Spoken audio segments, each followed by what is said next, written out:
Apa itu pelanggaran hukum ketenagakerjaan? Pelanggaran hukum ketenagakerjaan dapat mencangkup beberapa hal seperti pemutusan tenaga kerja tanpa alasan, pelanggaran terhadap hak-hak pekerja di bawah standar minimum, dan ketidakpatuhan terhadap peraturan keselamatan dan kesejahteraan kerja. Jika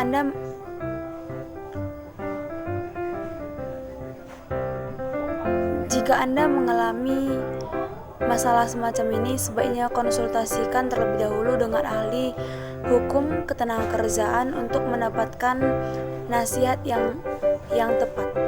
Hukuman apa yang diterima jika melanggar hukum ketenagakerjaan?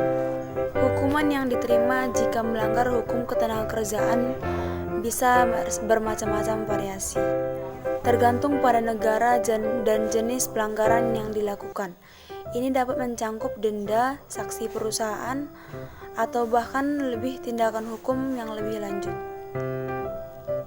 Tergantung pada tingkat pelanggaran dan dampaknya. Sebaliknya, untuk informasi lebih akurat, konsultasikan terlebih dahulu dengan sumber hukum atau lokal dan ahli hukum ketenagakerjaan di wilayah Anda tersebut.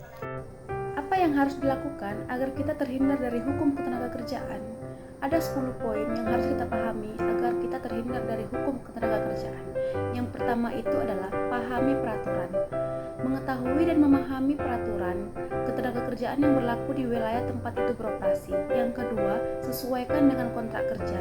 Pastikan kontrak kerja sesuai dengan ketentuan hukum, termasuk upah, jam kerja, dan hak-hak karyawan.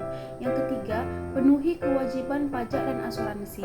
Memastikan pembayaran pajak dan asuransi karyawan sesuai dengan peraturan yang berlaku.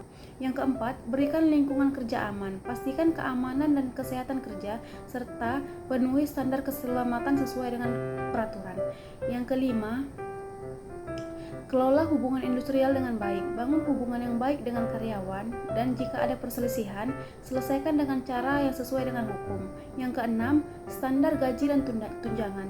Pastikan pemberian gaji dan tunjangan sesuai dengan peraturan dan standar yang berlaku. Yang ketujuh, ikuti prosedur pembuatan dan pemutusan hubungan kerja.